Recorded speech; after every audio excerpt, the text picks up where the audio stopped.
Good day, everyone. We are now in the part 3 of our lecture series on theories of crime causation. In particular, we are going to discuss the trait theories. We call them as trait theories because trait means personal characteristic of an individual. So we use characteristics of persons in order to explain crimes, either biological or psychological. But before discussing the specific theories, let us first discuss this very important Bible verse from Romans chapter 5, verses 12 to 15, of 12 and 15. Therefore, just as sin entered the world through one man, and death through sin, and in this way death came to all people because all sinned.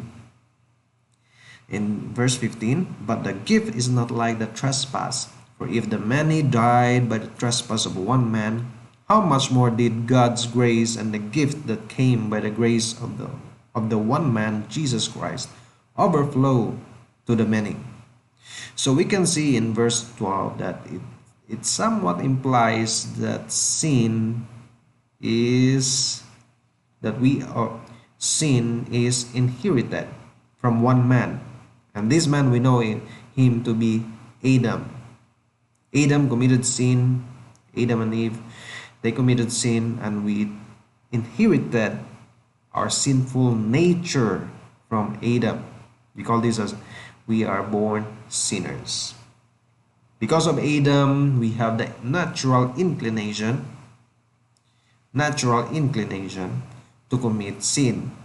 But thanks be to God, because of Jesus Christ, the greatest gift from the Lord, we can be liberated from this inclination to sin. If we accept Jesus Christ our Savior, if we serve Him and love Him wholeheartedly, then we can be freed from our sinful nature.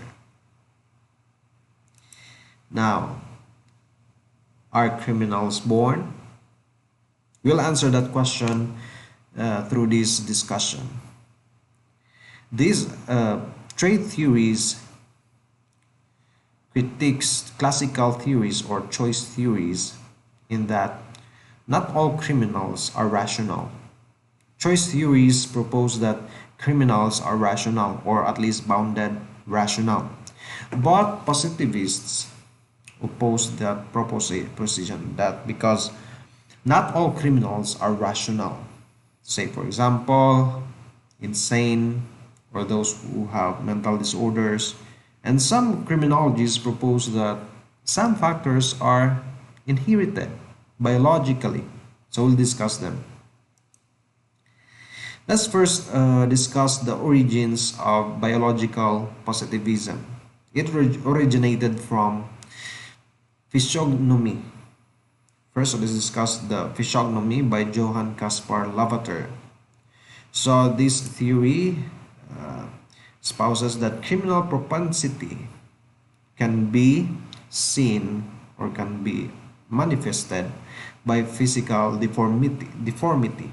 So one way of determining whether a person is a criminal or not is by looking at their physical deformity. Of course, we do not believe this theory anymore, but this is one of the earliest theories about biological positivism. So according to Johann Kaspar Lavater, we can determine a person to be a criminal or not by just looking at their body or physical, if they have physical deformity.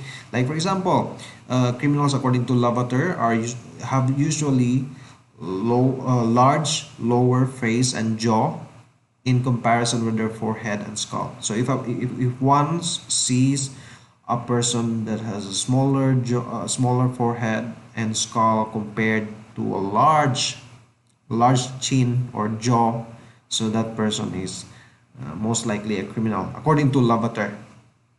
For sure, this is not true, but he theorized that. That is why this has tremendous impact on our culture, because we can see in movies, you can see in movies that the protagonist the protagonist or the actor, main actor, the bida, in Filipino bida, the protagonist, uh, have they look good. They look good, and their jaw, their face are proportionate. But if you see the antagonist or the contrabida, most likely the face of the contrabida is somewhat deformed or not proportionate. No, not proportionate. Large jaws, large cheekbones, large noses. So those are the discriminatory practices of our culture nowadays. So it related facial and other body characteristics, now this theory, to personality and crime. So the mouth and the chin, they, according to this theory, represent animal nature. So if we have large mouths, large lips and chin or jaw, it represents the animal nature. That's why if we have large, according to this theory, if we have large mouths, large chin or jaw, we tend to be criminals, according to Lavater in his theory of physiognomy. In comparison to our nose and cheeks, they represent the moral nature, and the forehead and the eyebrows as intellectual nature. So here are the examples of some of the pictures of the illustration of thought. So if a person has a head like this, according to this theory, so that's a positively honest person. But if a person, according to this theory, has a head like this, so that person is selfish, tricky, and deceitful. According to that theory, cannot be trusted. According to this theory, this is according to this theory. This is a face of an honest head and face, so it's proportionate. But here are the images for deceitful persons or most likely criminals. So deceitful eye like this, deceitful mouth like this, nose, a large chin. According to this theory, these are the characteristics of a criminal. Then a deceitful head. So there it is, a bump here. According to this theory also, here is a picture of an unreliable mother. According to this theory, men should not have a girlfriend or wife who has a physical characteristic like this. Unreliable mother, according to this theory. And this is an unreliable father. So according to this theory, if you are a woman, do not have a boyfriend or husband who looks like this. For sure, this is not true. So that's physiognomy. Now let's go to phrenology. So what is phrenology? It related, so similar to physiognomy, phrenology. So it pertains to skull, the head. So physiognomy about body, deformity in the body, the face. Phrenology, it pertains to deformity of the skull. So criminal propensity or the inclination to commit crime can be manifested through the bumps on the head, if there are bumps on the head. So deformity of the skull, if there are bumps, because the heads have specific regions that represent our temperaments. If we have bumps on certain temperaments, like temperament that are most likely related to commission of crimes, then we are more likely to commit crimes, according to this theory. But this is not true. So this has been disproven already. So these are the early theories.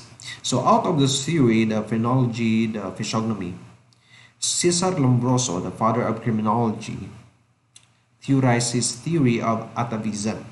Who is Cesare Lombroso? The father of criminology. Why is he considered the father of criminology? Because he was the first person to utilize scientific method thoroughly in studying criminals. Imagine, he studied about 35,000 offenders in prison. So to collect data, to measure, and to use the inductive method of research. So he analyzed all 35,000, about 30,000 offenders in a prison. Then out of this analysis, he he made a theory, and we call this as theory of atavism. Theory of atavism. So this theory, the independent variable is atavism or degeneration. What is atavism? Atavism is degeneration to or earlier primitive forms. So it is somewhat related to the theory of evolution, that man came from apes. Man came from apes, and according to Cesare Lombroso, if a man has characteristics of an ape or atavist, then he is most likely criminals. Because according to him, most of the criminals that he studied had the characteristics of primitive forms of humans, characteristics of apes, like in the phrenology and physiognomy discussion that we had, the deformity of a physical structure, the large nose, large chin. So these are anatomical degeneration.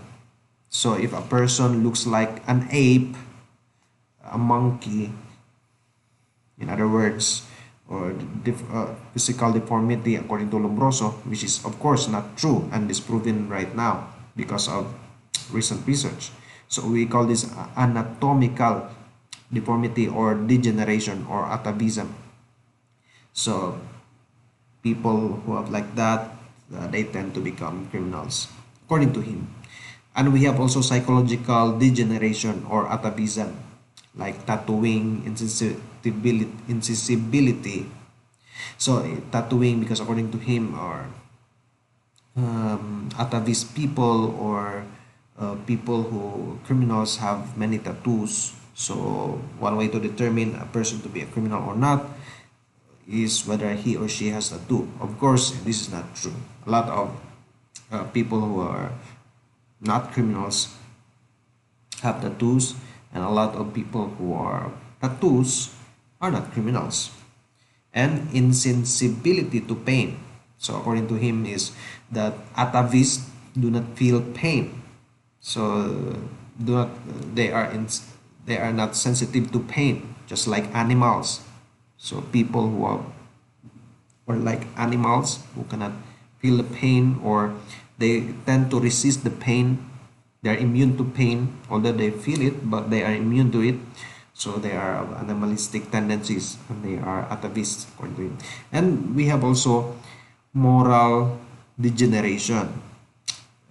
Lombroso call it as moral insanity, the absence of moral feeling and values. So because according to him, atavists or persons who are more likely criminals, they have absence of moral feelings. They have no conscience. They are like animals who have no conscience. So they are atavists. So Cesare Lombroso theorized that these are the characteristics of born criminals. But these are not true, of course, based on the recent research. Next, continuing the work of Lombroso, Richard Dugdale and Henry Goddard studied the Jukes and Kallikaks family, respectively. So they theorized that crime is inherited. So criminal propensity is inherited. That's why people commit crimes, because their ancestors were criminals. So, for instance, Richard Dugdale studied the Jukes family. So, the pseudonym of a person is Ada Jukes. So he traced the descendants, meaning sons, daughters, grandchildren. These are the descendants of a person. He traced that Ada was a criminal, and she had descendants who were 280 of her descendants were paupers, 60 thieves, 7 murderers, 140 criminals, and 40 have sexual diseases, 50 prostitutes, as well as other deviants. Another study by Henry Goddard, he studied Martin Kallikaks' descendants. He compared the descendants of Martin with a feeble-minded woman and descendants of Martin with the respectable woman. So first, Martin was an armed force personnel, and then he begot children with a feeble-minded bar wench, a bartender, or a bar worker, or a hostess in a bar. Then most of their descendants were feeble-minded and deviant also. Feeble-minded, who are feeble-minded persons who have lower than normal average IQ. They have lower intelligence quotient. So then respectable woman, most of the descendants of Martin Kallikak were of highest moral and mental standards. So he compared them, and he theorized that crime is inherited.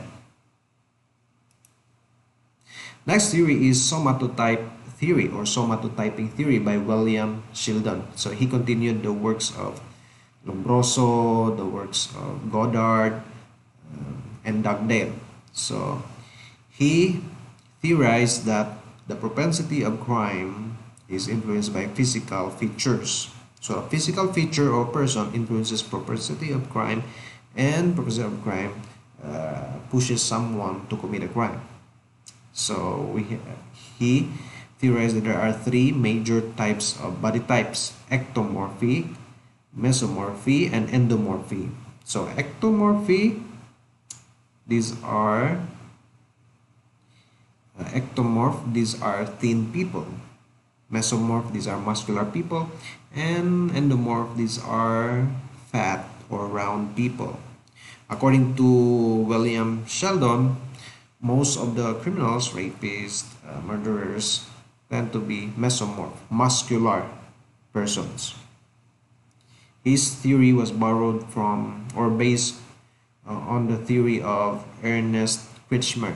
So Ernest Kretschmer also had similar typologies: the athletic, aesthetic, and technique. So Ernest Kretschmer.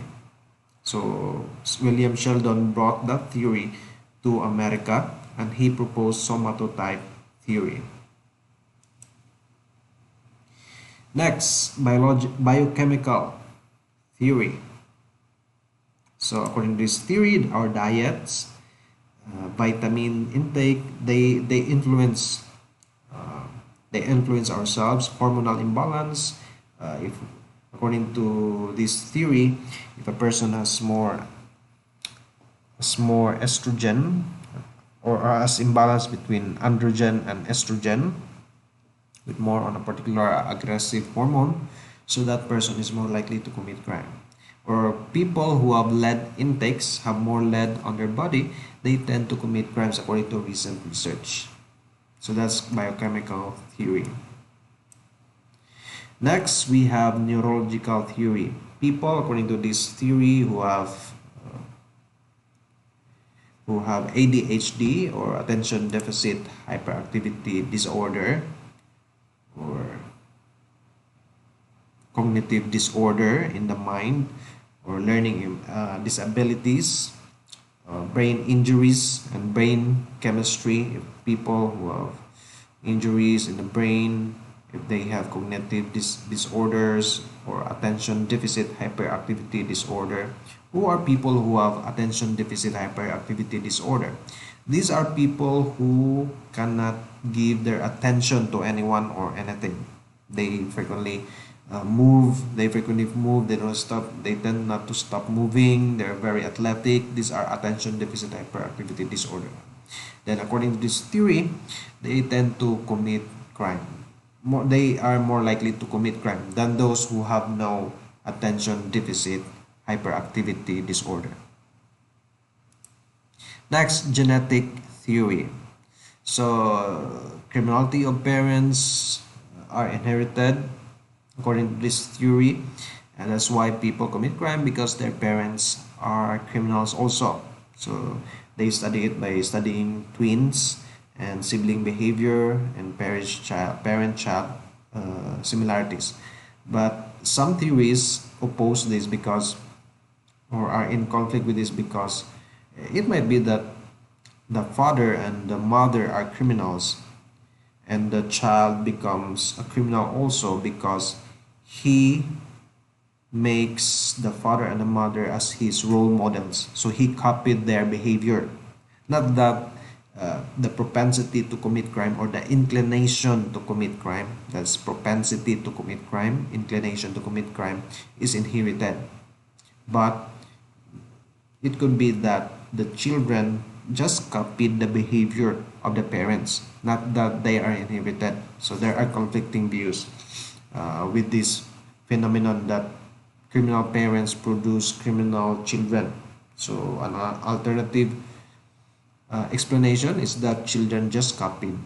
They copy or imitate the behavior of their parents. Next, evolutionary theories.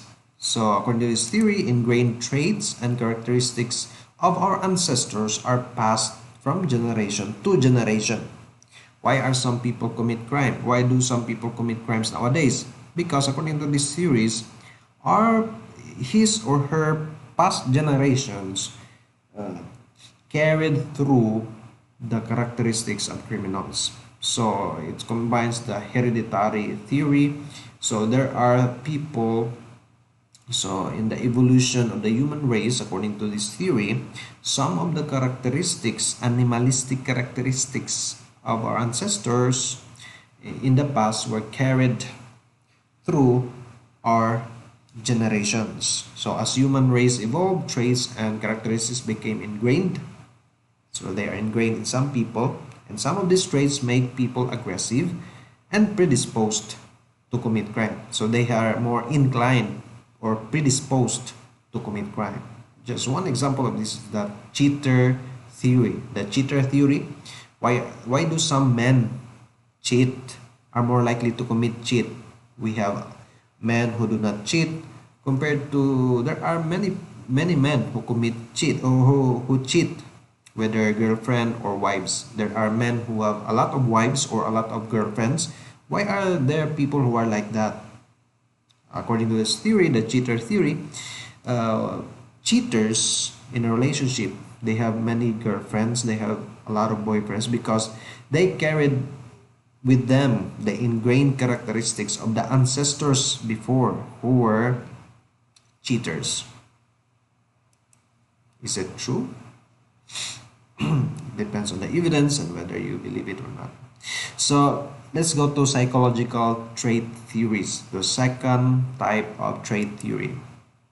First is the theory by Sigmund Freud, the psychodynamic or psychoanalytic theory.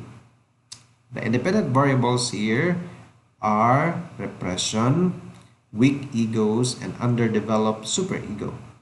They result, according to this theory, to crime. So Sigmund Freud espoused that personality of a person is composed of three components. We have the id, superego, and ego. The id is the instinctive or animalistic self or animal nature of a person. We have the id, animalistic nature, animalistic self. Then we have also the superego. So on one hand are animalistic id or instincts, animal instincts, and the other hand is the superego, the moral side, the morality side. And in between, according to some writers, this is the referee, is the ego, the reality, the rational mind, to balance our instinct, our desires, and our conscience, the morality. So if we have defective egos, then we are more likely to commit crimes. Or underdeveloped superego, so we are not taught and socialized with the laws of the land, with good behavior, ethics. So we are more likely to commit crimes according to this theory. Next, behavioral theory. So according to this theory, If crimes are rewarded, if offenders are rewarded, they are praised, they are appreciated, or they gain so much money, and crimes are committed by significant others, and there are also crimes shown on the media, in movies, in video games, uh, crimes committed in movies, they are more likely to influence someone to commit crime. So that's behavioral theory. People just copy the behavior of others. So that's behavioral theory. So people commit crime when they model or they copy their behavior after others they see being rewarded for the same acts. So if a child sees an adult who is a criminal, but that adult is being appreciated or has a lot of money because of crime, that child might copy his behavior. If a child frequently sees a video game in committing crime, movies that uh, that promotes crime, so that child might be influenced to commit crime also. Next, cognitive theory. So mental disorder, low IQ, psychopathic personality, they tend to influence someone to commit crime. According to this theory, if a person is insane, has schizophrenia, for example, that person is more likely to commit crimes. And another one is if the person has low IQ, intelligence quotient, in Cebuano, kulang-kulang or kulang jud. So that person is more likely to commit crime according to this theory. Or if a person is antisocial or psychopathic personality. If you see in movies, there are psychopaths. These are the contrabida, the antagonist in movies. They have no conscience. They are not afraid. They take risks. They torment the protagonist. So people who are like this are more likely to commit crime according to this theory, because these are crime-prone individuals according to this theory. And in terms of the theory on low IQ that influence crime, we have two different theories. In the debate, we have the nature theory and the nurture theory. In the nature theory, low IQ is influenced by genetics, or low IQ is inherited. But in the nurture theory, low IQ is nurtured. So which is which? Is crime inherited, or is crime the result of the environment? If you say that crime is inherited or low IQ is inherited, then you are using nature theory. If you say that crime is not inherited, but the person is only influenced by his environment, then you are using nature or nurture theory. So nurture theory just nurtured by the environment. So which is which? So it depends on the evidence, but the evidence say there's strong evidence that favors nurture theory over nature, but nature also has some influence on our behavior according to research. So that's all for the trait theory. Thank you very much for listening, and have a good day. God bless you.